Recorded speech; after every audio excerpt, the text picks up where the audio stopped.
নমস্কাৰ প্ৰথমে আপোনালোক সকলোকে মোৰ ইউটিউব চেনেলত স্বাগতম জনাই আৰম্ভ কৰিব লৈছো দিনটোৰ কেইবাটাও গুৰুত্বপূৰ্ণ খবৰ। আজি হৈছে 1 ডিসেম্বৰ দিন সোমবাৰ আৰু এনেবোৰ গুৰুত্বপূৰ্ণ খবৰসমূহ নিতৌ চাবলৈ চেনেলটো সাবস্ক্ৰাইব কৰি ভিডিঅ'টোত এটা লাইক কৰি দিব লৈছো দিনটোৰ প্ৰথমটো ব্ৰেকিং নিউজ।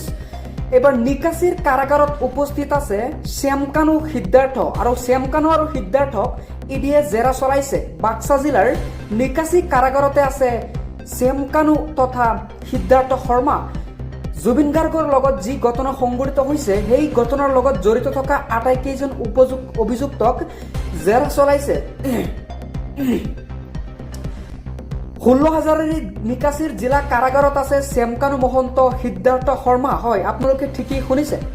পৰৱৰ্তী খবৰ, বিহাৰেই অসমেই 100% হাৰিব কংগ্ৰেছ, একো মিয়া ৰাজনীতি কৰি লাভ নাই। গৌৰৱ গগৈয়ে পাকিস্তানত গৈ ইলেকশ্যন খেলিব লাগে। মুখ্যমন্ত্ৰী হিমন্ত বিশ্ব শৰ্মাৰ এক ডাঙৰ মন্তব্য। তেওঁ ক'লে যে বিহাৰেই আৰু অসমেই। অসমত বিজেপিয়ে ক্লিন চুইপ দিব বুলি এই মন্তব্য ক'লে। একো নাথাকেই, গৌৰৱ গগৈয়ে পাকিস্তানত গৈ ইলেকশ্যন খেলিব লাগে, এইদৰে মন্তব্য কৰিছে। 100% হাৰিব কংগ্ৰেছ, একো মিয়া ৰাজনীতি কৰি লাভ নাই। সেইকাৰণে মিয়া এলেকাত উচ্ছেদ বিৰোধিতা কৰি আছিল মিয়া ভোট পাবলৈ বুলি হিমন্তৰ অভিযোগ। মিয়াক সমৰ্থন কৰা মানুহক অসমৰ ৰাইজে ভোট কেতিয়াও নিদিয়ে। অসমৰ মানুহৰ ডাঙৰ চিন্তা হৈছে কেৱল মিয়াক সমৰ্থন কৰা। সেই মিয়াক বচোৱাৰ ৰাজনীতি কৰি ইমান দিন জুবিনৰ সমৰ্থক হৈ আছিল সকলোৱে। আগন্তুক অসম বিধানসভা নিৰ্বাচনক লৈ হিমন্ত বিশ্ব শৰ্মাৰ এক ডাঙৰ মন্তব্য। এইবাৰ দলে দলে আহিছে আৰক্ষী বাহিনী, এফালৰ পৰা চলাইছে ভয়ংকৰ উচ্ছেদ। যিহেতু কামৰূপত 5,962 বিঘা ভূমিত বৃহৎ উচ্ছেদ অভিযানৰ হিমন্ত বিশ্ব শৰ্মাই নিৰ্দেশ দিছিল। তাৰ পাছতেই এইবাৰ নগৰ লুটিমাৰী অঞ্চলত আৰম্ভ কৰিছে ইতিমধ্যে উচ্ছেদ অভিযান। দলে দলে আৰক্ষী বাহিনী ওলাই আহিছে উচ্ছেদৰ বাবে।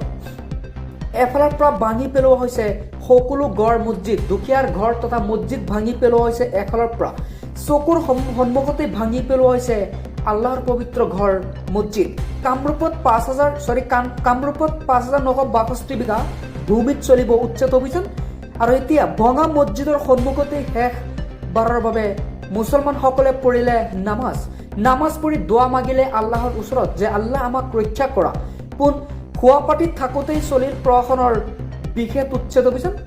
এবাৰ আহি গ'ল পঞ্চায়তৰ সদস্যসকলৰ বাবে কঠোৰ নিৰ্দেশ।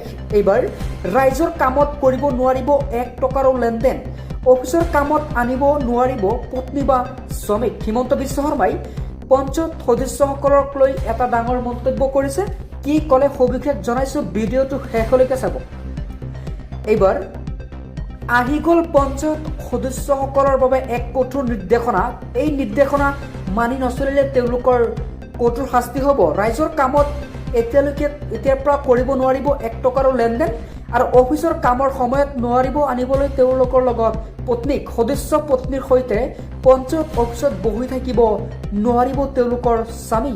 ৰাইজৰ কামত একো 1 টকাৰো লেনদেন কৰিব নোৱাৰিব পঞ্চায়তৰ সদস্যসকলে। সদস্যৰ বাহিৰে পৰিয়ালৰ কোনো লোক থাকিব নোৱাৰিব পঞ্চায়ত অফিচত বুলি মন্তব্য হিমন্তৰ। আৰু জনতাৰ কাম সদস্যই নিজেই কৰি দিব লাগিব, এই হুংকাৰ প্ৰদান তথা এই আহ্বান জনাইছে হিমন্তই। পৰিয়ালৰ কোনো লোকে কৰিব নোৱাৰিব হস্তক্ষেপ। পৰৱৰ্তী খবৰ, জনজাতিকৰণৰ প্ৰতিবেদনক লৈ সকলো শ্ৰেণী সন্তুষ্ট। এবাৰ মুখ্যমন্ত্ৰী হিমন্ত বিশ্ব শৰ্মাই কৰিছে এক ডাঙৰ মন্তব্য।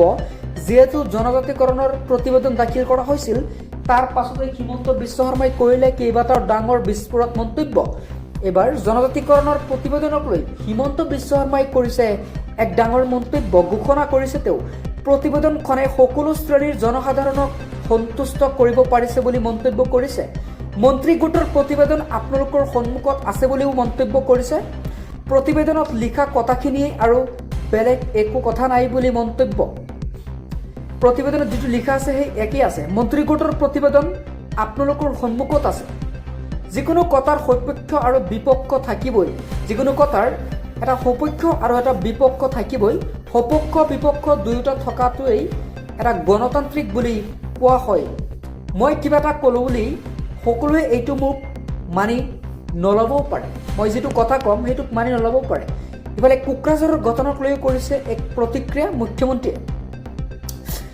এক ভয়ংকৰ বতাহ বৰষুণ আৰু এই ভয়ংকৰ ধুমুহাৰ ফলত একেলগে 193 গৰাকী লোকৰ মৃত্যু হৈছে। আপতকালীন হৈ পৰিছে ধুমুহা। দক্ষিণ পূব এছিয়াত এতিয়া হাহাকাৰময় পৰিৱেশ বিৰাজ কৰিছে। বিধ্বংসিত ৰূপ ধাৰণ কৰিছে ঘূৰ্ণী দিটোৱা। প্ৰতি ঘণ্টাত 80 কিলোমিটাৰ গতিবেগেৰে আহি আছে এই ভয়ংকৰ কালঘূৰ্ণী দিটোৱা। কালঘূৰ্ণী দিটোৱাহৰ ফলত ইতিমধ্যে বাম ভূমিস্খলনৰ ভয়ংকৰ ৰূপ দেখিবলৈ পোৱা গৈছে। ইতিমধ্যে চেন্নাই এয়াৰপোৰ্টত 47খন বিমানৰ উৰণ বাতিল কৰা হৈছে। এই ভয়ংকৰ ধুমুহাৰ বাবে কেইবাখনো ৰেলৰ যাত্ৰাও বাতিল কৰা হৈছে। এই ভয়ংকৰ ধুমুহাৰ বাবে বৰ্তমানলৈ প্ৰাণ হেৰুৱাইছে কেৱল 193ৰো অধিক লোক। হয়, আপুনি ঠিকেই শুনিছে। হৃদয়ৰ প্ৰভাৱত 250তকৈও অধিক ভয়ংকৰ ৰূপ ধাৰণ কৰিছে। এতিয়া তামিলনাডু, পুডুচেৰী, অন্ধ্ৰপ্ৰদেশৰ উপকূলীয় অঞ্চলত হাহাকাৰময় পৰিস্থিতিয়ে বিৰাজ কৰিছে। এই ধুমুহাৰ বাবে ইতিমধ্যে শ্ৰীলংকাত ধ্বংসলীলাই অব্যাহত ৰাখিছে এই দিটোৱাহে। উপকূলীয় অঞ্চলৰ মাছমৰীয়াসকলক ইতিমধ্যে সাগৰলৈ নাযাবলৈ নিৰ্দেশ প্ৰদান কৰা হৈছে। যিহেতু শ্ৰীলংকাক ৰক্ষাৰ বাবে ভাৰতে আৰম্ভ কৰিলে এক বিশেষ অভিযান। হয়, আপোনালোকে ঠিকেই শুনিছে, এইবাৰ বিধ্বংসিত ৰূপ ধাৰণ কৰিছে। পৰৱৰ্তী খবৰ, কংগ্ৰেছৰ অৱস্থা মেকুৰীৰ দৰে। যিফালে বজা মাছ দেখে সিফালে যায় কংগ্ৰেছে। কংগ্ৰেছক মেকুৰীৰ দৰে আখ্যা প্ৰদান কৰিছে মুখ্যমন্ত্ৰী হিমন্ত বিশ্ব শৰ্মাই। হিমন্ত বিশ্ব শৰ্মাই ক'লে, যিফালে বজা মাছ দেখে সিফালে কংগ্ৰেছ যায় মেকুৰীৰ দৰে। কংগ্ৰেছ এটা মেকুৰীৰ দৰে। এইবাৰ কংগ্ৰেছক সময়সীমা বান্ধি দিলে মুখ্যমন্ত্ৰীয়ে। কংগ্ৰেছে আমাতকৈ ভাল প্ৰস্তাৱ আগবঢ়াওক। হিমন্তৰ এই মন্তব্য যে কংগ্ৰেছে আমাতকৈ ভাল প্ৰস্তাৱ আনি দেখুৱাওক বুলি হিমন্তৰ এই চেলেঞ্জ, কংগ্ৰেছক অপেন চেলেঞ্জ দিলে।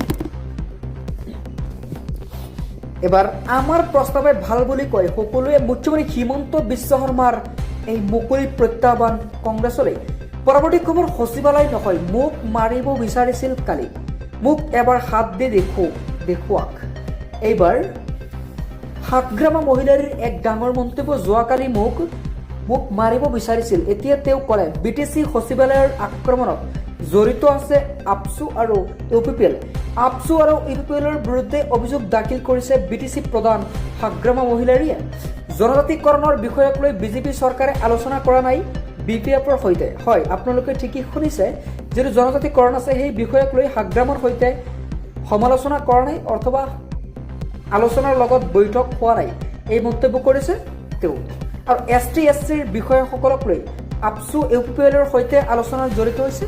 আমাৰ চৰকাৰৰ দিনত আজিলৈ এই বিষয়ত আলোচনা হোৱা নাই বুলি মন্তব্য কৰিছে হাগ্ৰাম মহিলাৰীয়ে। সচিবালয়ৰ আক্ৰমণৰ বাবে কোনে ছাত্ৰ ছাত্ৰী আনিছিল আমাৰ প্ৰমাণ আছে।